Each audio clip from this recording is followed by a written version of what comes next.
Welcome back to more Phoenix Wright. This is probably one of the best refreshing things I've ever had right before starting and maybe even continue or finishing, maybe, I don't know.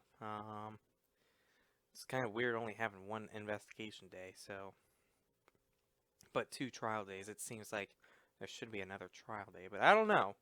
Um, mm. So, last video or last part had some pretty emotional parts with Apollo leaving, finally getting that part thrown out there, as well as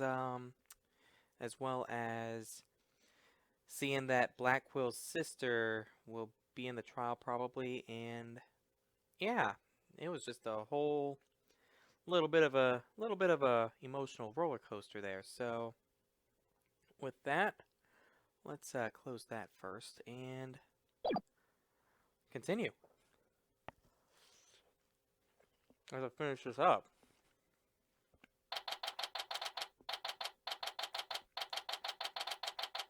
Oh man, what a great day to have the trial. 5 days before Christmas.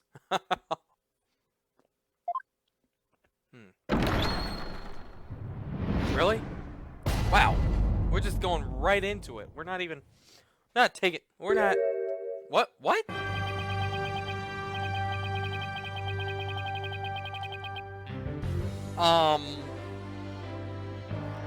I'm allowed to slack off. Judge, what are you doing? Are you hiding under the bench, afraid of Blackpool or something? I suppose we should reconvene the trial of Solomon Starbuck or something. Objection! Objection!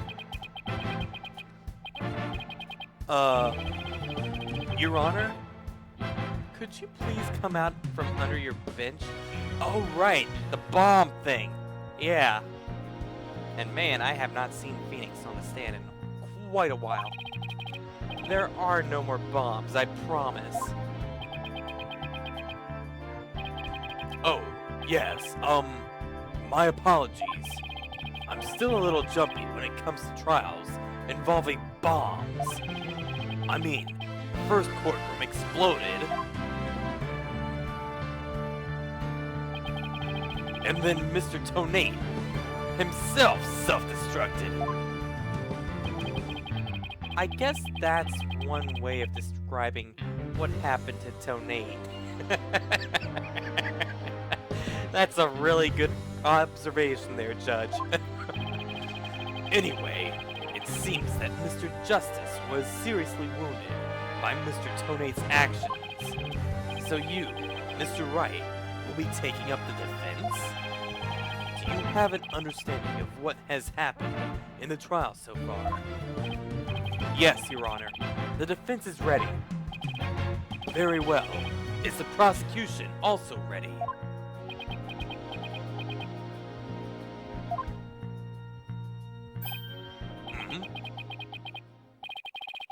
I take it you'd like me to give the opening statement this time? Looks like the judge has become a pretty good mind reader. Well, he's certainly seen more than his fair share of colorful prosecutors. You could say he's something of a veteran of sorts. Let's see. In the previous part of this trial, we learned that the victim, Clay Tarrant, escaped from Launchpad 1 carrying the defendant, Solomon Starbuck. There were explosions on the second floor of the Space Center and on the rocket itself. The 2 astronauts used the Launchpad 1 corridor to reach the boarding lounge. And how could the victim climb down the ladder if he was carrying the defendant? That was the mystery that needed to be solved. But Mr. Justice proved that the victim was killed in the boarding room. Prosecutor Blackwell, were you able to discover any new facts related to this point? Upon further investigation, we discovered an oxygen tank fragment in the lounge. Yeah, I did notice that too. Surprisingly, it would appear that Justice Stono's argument was indeed correct. So that means the testimonies of the first two people on the scene are suspect. There were two people who claimed to be the first on the scene. But can we truly trust their statements? Let's see. The two people were Detective Candace Arm and Yuri Cosmos, right? You think that one of them might have given a false statement to the police?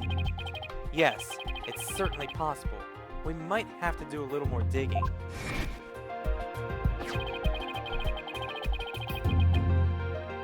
And just as our team was about to cross-examine Detective Arm, the courtroom bombing incident occurred, and the trial was put on hold. That accursed fellow! He killed my witness! He killed Detective Arm! Man, I feel bad for Detective Arm. Let alone, can't believe that he killed the mad bomber, killed a very much needed witness to this case. He definitely put the kibosh on anyone asking her about what she saw. Yeah, seriously. Exactly. In other words, the question of who killed the victim in the boarding lounge has once again become the main focus of this trial. It's obvious Prosecutor Blackwell still thinks it was Mr. Starbuck. Wright said that Blackwell has a thing against the astronaut. Nevertheless, the defense argues there was a third person in the lounge, and that's who killed the victim. Objection!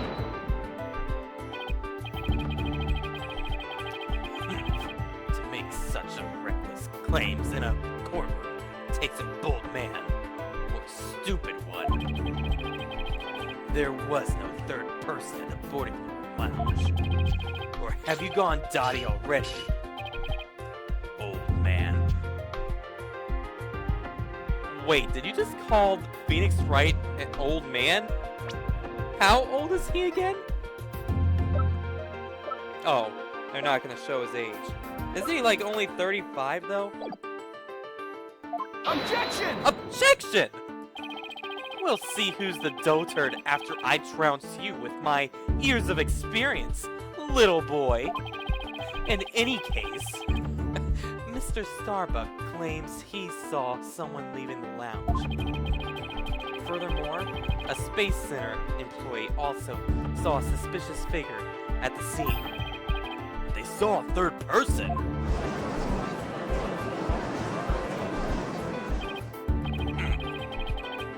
I see my sister has been running her mouth. That's right. I almost forgot that Aura is Prosecutor Blackwell's sister. No matter, she didn't see this mystery person's face clearly. Therefore, there is no evidence to indicate that this person was not the defendant. I guess the possibility that the figure was Mr. Starbuck is still there. In brief, we need to determine if a third person was there or not. To this end, we should hear the testimony of one of the first people on the scene. Director Cosmos, huh? Very well. Bailiff, please bring the witness to the stand. Yeah, Mr. Liar Liar Pants on Fire. Because apparently he's a liar. Why, I believe I've seen you before in the newspapers. Of course you have. Of course you have. For I am Yuri Cosmos. Director of Cosmos Space Center, which was of course named after me, Yuri Cosmos. What's with the dots? Don't you have anything you wish to ask me? Looks like he's all geared up to do some bragging. 7 years ago, I successfully launched the Hat 1 and... Silence! Everyone already knows how brilliant you are. Even I am trying to hold back my tears at seeing such a great man standing before me. Someone has a good way with words. So could you please proceed directly to your important testimony? Very, very good words there, Blackwell. Ha ha ha! I see this fine young lad has a proper appreciation of greatness. Then allow me to begin my epochal testimony that will be recorded in the annals of history. Arr, ha, ha, ha, ha. That speech of Prosecutor Blackwell's just now, it sounded more like he was poking fun at Director Cosmos. Yes, it was, but Mr. Cosmos doesn't know that. It's probably for the best that it sailed right over the director's head. Sailed! Get it?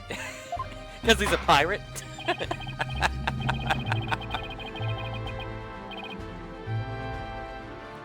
Now then, Director Cosmos, the condensed version of your illustrious testimony, please.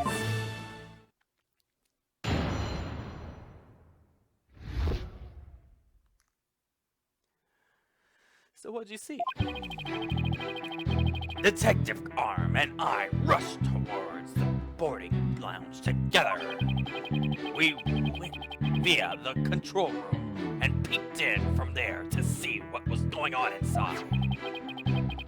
We saw a figure standing in the middle of the lounge and Terran lying on the floor. I hate to say it, but I can only imagine the standing figure must have been Starbuck. I see. So in your testimony you claim you arrived on the scene after the two had escaped from the launch pad to the lounge, and just after the victim had been killed. Oh, the horror, the humanity, But what I said was what I saw, and what I saw is what I said. Army matey, courageous action to take in the face of such terrifying explosions, wouldn't you say? To save me, men, I went personally into the epicenter of danger, risking my own life for theirs. Har, ha, ha, ha, ha. Well, what do you know? It sounds like the director really cares about his men. Well, what do you know? Yeah, although it sounds more like he was scared and just had a peek from far away. Is the defense ready to cross-examine the witness? Yes, Your Honor. Director Cosmos' testimony is pretty vague. I'm going to have to press him and draw out more information before I do anything else. Thanks for doing the obvious that I was going to do. Because, yeah, it did seem rather vague. Detective Arm and I rushed towards the boarding lounge together. Hard it! Where were you coming from?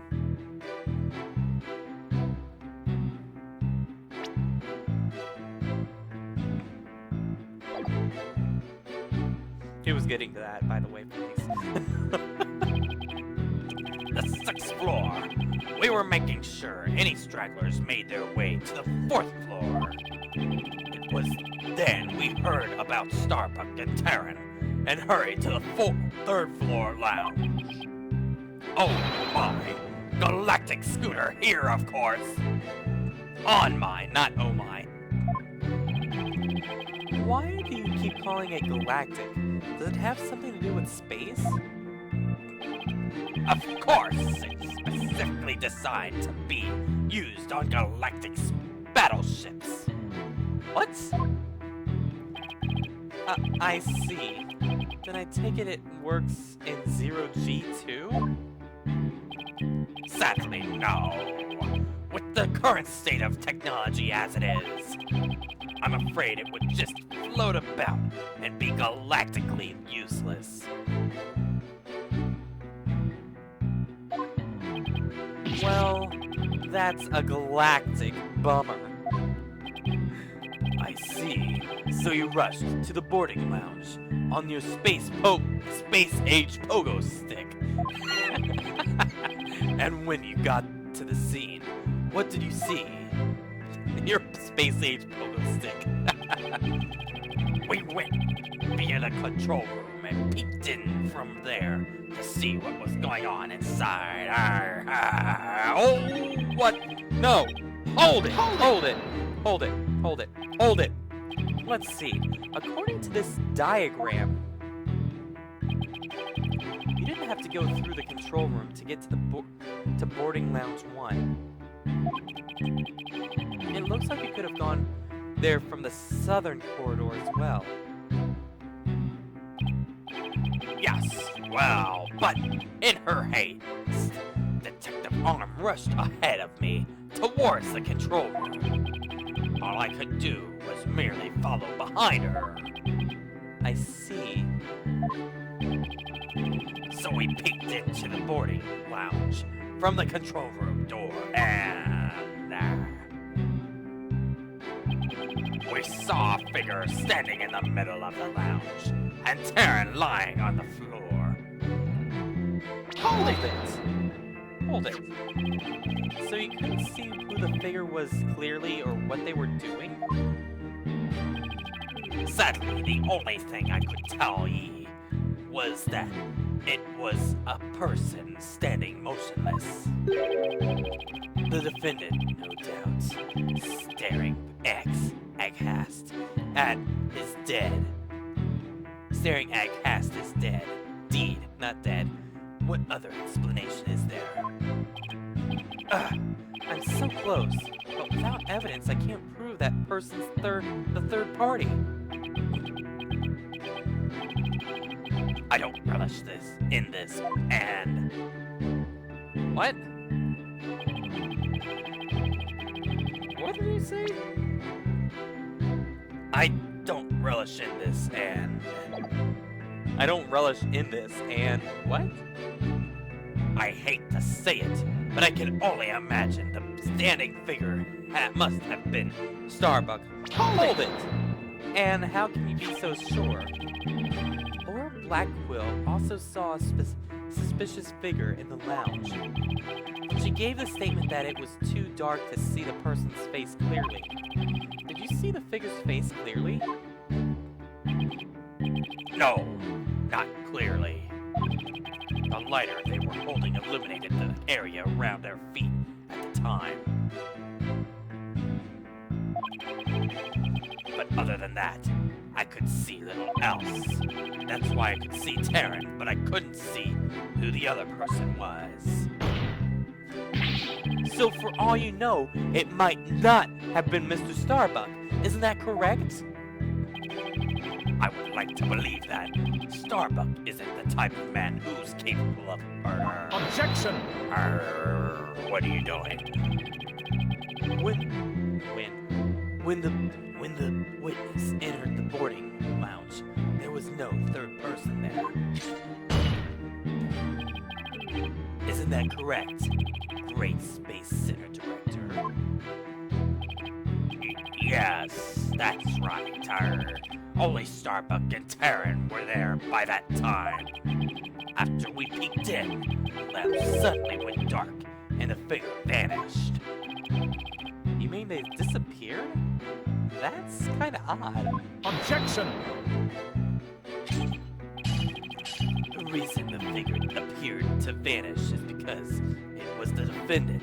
When the witnesses weren't looking, he fell to the floor and feigned unconsciousness. Hold it! Hold it! Whoa, whoa, whoa, hold on. Director Cosmos, did you ever take your eyes off the scene? Just for a brief instant. About as long as it takes for a shooting star to go by.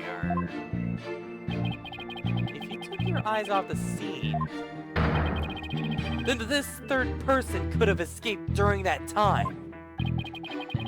But what escape route could this person have used?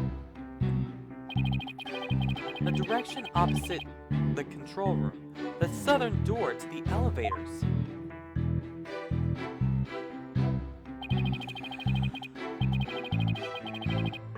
There's no security lock on that door, so it would have been possible to escape that way. Objection! What? All things are possible, right, Dono? The real question is, do you have any proof? Well... If we just kept talking possibilities, we could each profess whatever we'd like. An inmate who used to be a university professor and lunar researcher used to say that there is a kingdom of little green men who live under the surface of the moon. As long as they don't punish us in the name of said moon for what we've done to it. But I say, where's your proof that this quaint kingdom even exists? Is calling your theory of work a fiction, boss? And he's right. I don't have any proof yet, but still. The southern door was a possible escape route. I'd better make a mental note of that. Director Cosmos, may I ask you a question, though? Yes. Why did you look away from the boarding lounge? There's actually another tale of bravery behind the answer to that. It was when the detective saw the figure and raised her gun. Being a great humanitarian and protector of mankind, I tried to stop her. What? You're saying Detective Arm raised her gun as soon as she saw the figure? I imagine her instincts as a detective told her they were the killer. I don't know about that. And were you able to prevent Detective Arm from firing her gun? I'm afraid I was too late. I was unable to stop her. She identified herself clearly, and then she fired 2 warning shots at the shadowy figure.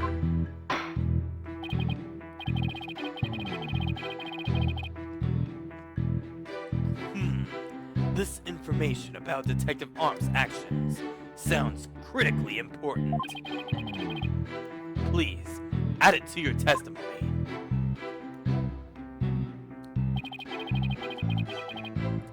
Detective Arm fired 2 warning shots at the figure. Hold it! And neither of these 2 shots hit the culprit? That is correct.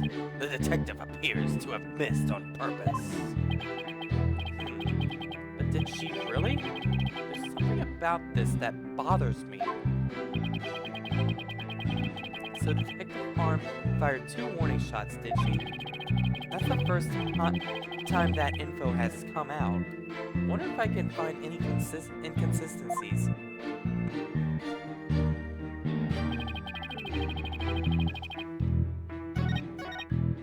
I got an idea.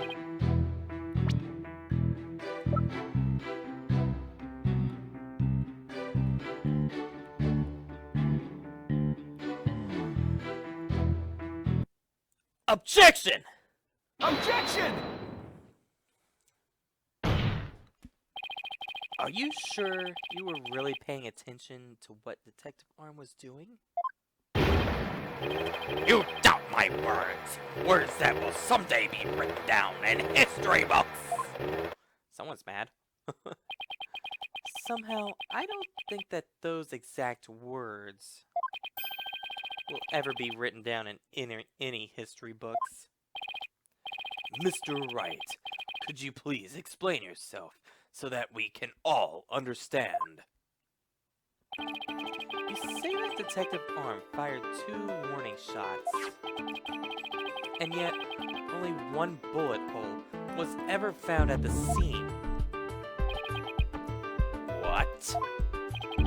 Only 1 bullet hole means the gun was only fired once, and yet Director Cosmos is saying Detective Arm fired 2 shots.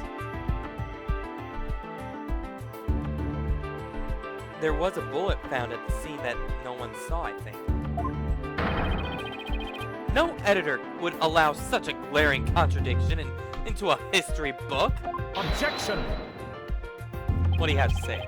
Unfortunately for you, the witness's words are true. Confirm that 2 shots were fired from Detective Arm's gun. Objection! But there was only 1 bullet hole at the scene. Where did the other bullet hole vanish to? Ah!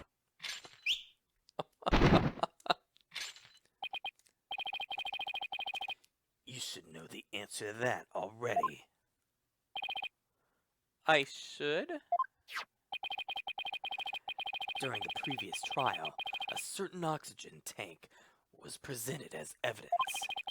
We've already discussed that it was ruptured in the lounge, have we not? Well, it appears that the thing that ruptured it was a bullet. A bullet that was found near the tank, to be precise. This bullet was fired from a .38 caliber gun, the same caliber as the detective's gun. What? Dim eyes. Dim eyes. Those are the eyes of Classic Phoenix. The rifling marks also match up. There's no question that the bullet was fired from Detective Arm's gun. Okay. Rifling marks. They're like a gun's fingerprints on a bullet, correct? Yes, because we learned this in the first game, I'm pretty sure. But they gotta reiterate it only because people are new to the series. They have no idea what ballistic markings are. Except, yeah, it was supposed to be called ballistic markings, not rifling marks. And examining the rifling marks on a bullet can tell us the gun it was fired from. One of the bullets that detective fired found its way into the holographic image display. The other bullet came to a stop near the victim's oxygen tank. The evidence confirms that the director's statement that the detective fired 2 shots.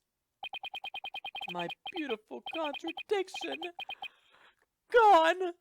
All gone! So that bullet hole from a .38 caliber, huh? Was from a .38 caliber. I'd better update the record. And I better get another drink. Okay. Very good. Now we know the fate of both the shots Detective Arm fired.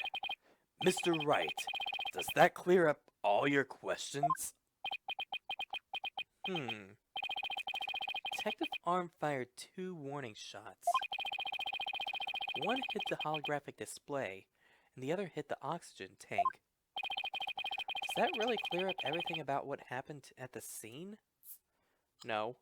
No, no, no, no, no, no, no, no, no, no, no. No. No. It doesn't. No.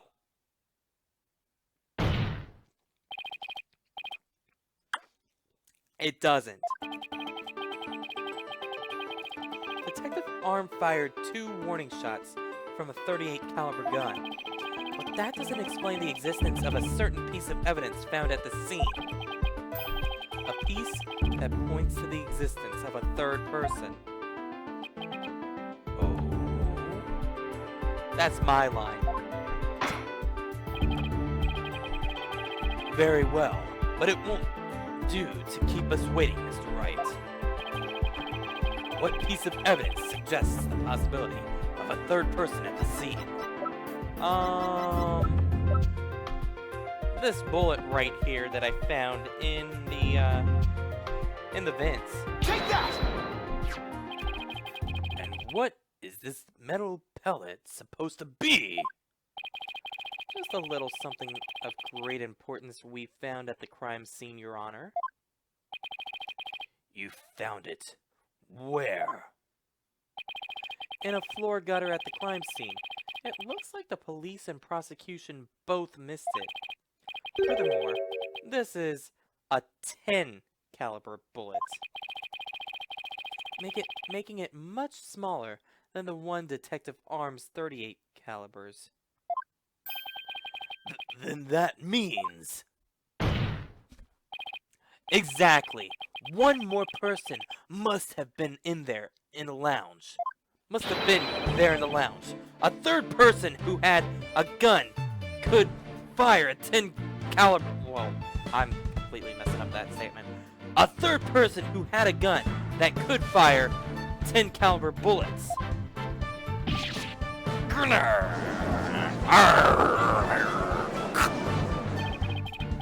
And if that's true, explain why Detective Arm fired warning shots. This third person fired at Detective Arm and Director Cosmos with their gun. And in return, the detective fired her warning shots. Isn't that how it really went down, Director Cosmos? It looks like you deduced my miraculous tale of survival. Yes, you're absolutely correct. The mystery person fired upon us. Why didn't you mention that before? What's this now? Again, what? What? You never breathed a word of any of this to me before. Well, all great men have a secret or two, don't you know?